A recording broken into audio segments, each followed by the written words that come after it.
Good morning guys! Hello! Eto na naman ang inyong Inday Coracha, muli magpapabida dito sa social media. Abaw, kahaba ba ng intro? Eto nga yung mga kaganapan ng araw ng linggo. At syempre pagkagising ni Inday, etong mga bulaklak niya sa loob ang unay niyang tinitingnan at kinakamusta. Wala lang, gusto ko lang i-share sa inyo na ito ang mga bulaklak ko. At ito rin ang nagbibigay ng good vibes sa akin. Etong ang mga orchids ko ay wala ng mga bulaklak. Pero saan ka, ayat at meron nagpapakitang gilas. Ayan, may namumuong mga bulaklak ng orchid. So kung yung orchids ay hindi nawawala ng pag-asa na mamunga, tayo pa kayang mga tao hanggat may buhay, merong pag-asa. At eto nga mga toge na to ay pinamili namin noong Sabado. At eto nga, gusto ko lang ipakita sa inyo kasi nga nag-sale ang bigas, eto at nag-panic buying ang Inday ninyo. At dahil nga itong mga bigas na to ay sale dito, ay talagang namili ako ng marami at sakto bagong sahod ako. So hindi lang mga bigas ang stock ko. Diyos ko po Inday, pati ba naman bigas?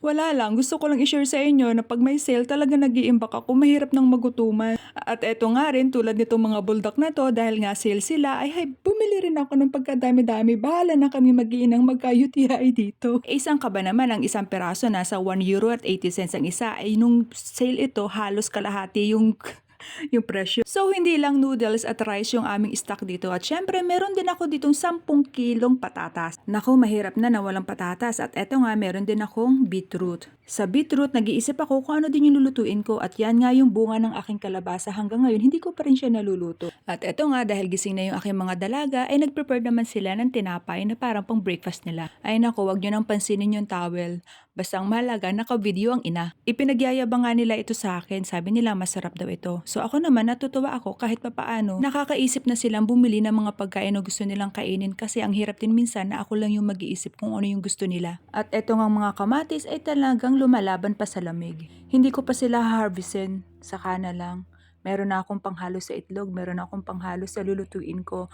Napaka-organic. Dahil taglamig na nga, ayan, ito yung mga bulaklak ko, ang update sa aking garden.